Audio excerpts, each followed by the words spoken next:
Hey everyone, welcome to Be the Change. My name is Lily Mott, and today's episode is about how change comes when you realize the worst thing they can say is no. My guest this week is Rowan Jones, and they are a disability advocate and activist who is raising awareness across the UK. Without further ado, let's get started with this episode featuring Rowan Jones.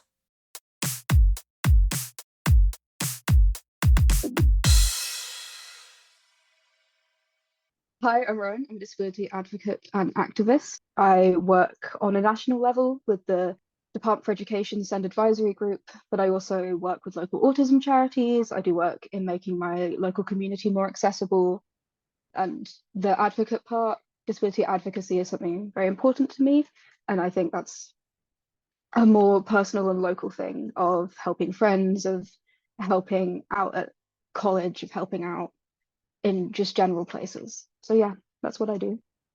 That is such a great way to get started, Rowan. And can you tell me a little bit more about what inspired you to get started doing this activism and this advocacy work? What was your path like to get started making change?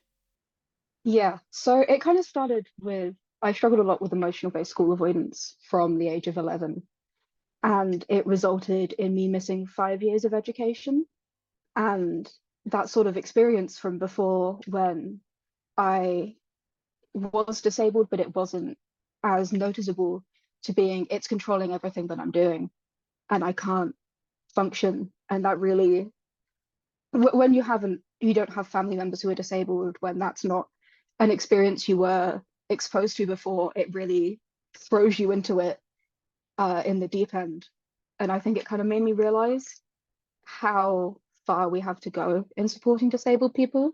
So I started locally and then I kept applying for things because I have a habit of doing that. And then I just kept applying and applying and I just kept going further. And now I'm doing national policy stuff and it doesn't quite feel real, but we do it. That is such a great story, and I would love to know more about some of the work that you've done at a national level and also at a local level, but we'll start with national. Can you tell me about some of the most memorable experiences or maybe some of the most important experiences to you that you've had throughout your time as an activist?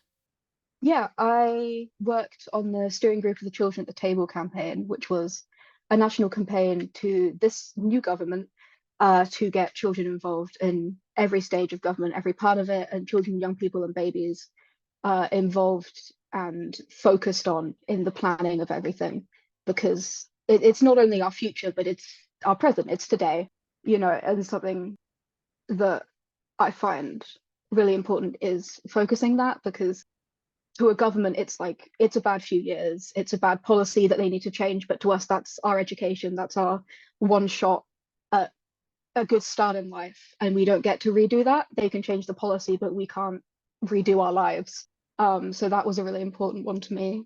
I also did the steering group for the Here For You campaign, which went out across, I think it was around 2000 secondary schools about reaching out to younger teens and if they're struggling with their mental health, how can they get help and knowing that it's okay to talk about that. I was involved in the autism strategy meeting for my county. I've done advisory on the Send Green paper coming out on EHCPs and everything like that. So quite a lot over the years. Yeah, you absolutely have done quite a lot. So, you mentioned that you have a habit of applying for new roles and new opportunities. And I think that's something that can be really great, but it's also difficult to juggle so many different responsibilities. Can you tell me about how you manage to find balance in your life as an activist and an advocate, and also with all of the other parts of your life? How do you manage to do it all and stay sane? Yeah, I don't succeed all the time. That's something I'm still working on perfecting. But I think I have a good support network around me who tell me when I need to stop. And I have to plan days around events that I rest, because otherwise my body will make me rest and I will be stuck in bed for a few days. So I think it's partly that, and I think partly it's working on my own self-image and knowing that I can stop for a while and trusting that I'm not that missing an opportunity isn't going to end everything, and I will find my way back into it if I need to take a break, and knowing when I do need to stop and just believing that that's okay and I'm allowed to do that and I don't have to be doing everything all the time, which I'm still working on, but I'm better than I was. That is an amazing answer. And I love that you pointed out that you're still working on finding that balance because I think that so often we see this highlight reel of people's accomplishments. And I think that's great, but it's also really valuable and important to hear the behind the scenes, as you just shared a little bit about. So thank you for that. Shifting gears a little bit, are there any people in your life who really inspire you to keep doing this work or who you turn to when you need some support or motivation? Yeah, I mean, I think mainly it's my mum. She's an advocate on the level of what I think is the most important level of she's advocated for me and she's advocated for my brothers and my friends, and she works as an autism support worker with a local charity. And she's spent so much of her life dedicated to helping people on the ground and helping people through everything that they're going through.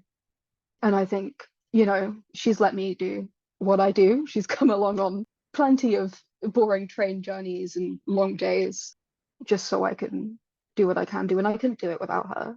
And I couldn't have done it without her believing that I could, and without her example of standing up for people and pushing as far as you have to push to see anything change.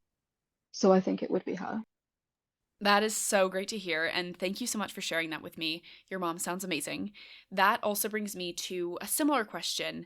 Are there any quotes or words of wisdom that you've picked up from doing this work that have really stuck with you and inspire you to keep doing this work and making change? Yeah, I think the thing that just like keeps me going is the idea that we all deserve a fairer world. It brings forward the idea of that this isn't just my fight, this is everyone's fight. This is people who have gone their whole lives never having the opportunity to do something they love to do because it wasn't accessible to them, because they didn't add a ramp, because they never got the education that they should have, and they never were given the chance to live up to their potential and do what they could. And it's still happening. It's still happening to people. People are still losing their childhoods, their lives for reasons that they never had to do that. That didn't have to happen. That was something forced on them. That was something that was, in a way, a choice on someone else's behalf. And I think we do all deserve a fair world. We all deserve a fair shot. And whether that is a fair shot at changing the world or being a Hollywood actor or just settling down somewhere and having a nice, peaceful life with the help that you need to do that. And I think it quite sums up the goal of everything. That is such an inspiring idea to keep in mind, and I think that you explain that so well. I have one more question for you, and it's similar, but I think that you're going to have a great answer. Lots of young people want to create change, but they may not know how to get started with that work. What advice do you have for those people who may be listening? I would say look for opportunities in charities that you look up to that are in areas that you want to make an impact in. A lot of them will have youth boards, and if they don't, just you can just pop over an email and be like, "Hey, would you be interested in that? Is there a way you are involving young people in your work?" The worst they can say is no. Like if you put forward an application and you don't get it, you don't get it, and nothing changes. There will be other opportunities. There will be other things you can go for, but you're never going to know if you don't put yourself forward, if you don't say, I would be interested in that. Even if the answer might be no, that's fine. Everyone gets no's sometimes. That's just life. Wasn't meant to be. It isn't meant to be. But you have to, at some point, at least try to believe that you have something worth saying, that you have a story that's worth hearing and worth telling.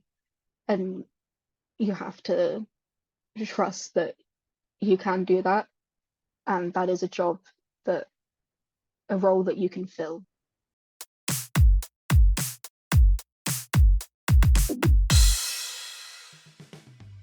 The word that comes to mind when I think about Rowan is wise.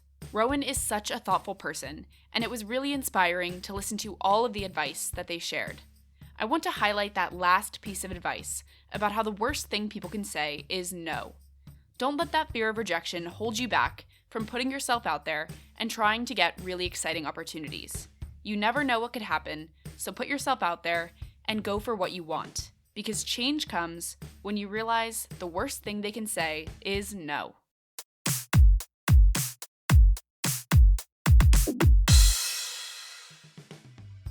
Thank you so much for listening to this episode, and you can find Rowan on Instagram, and I included that link in the description of this episode. If you want to talk about anything I mentioned, please reach out to me by email at lily@bethechangepodcast.org or on Instagram at Be The Change Media Network.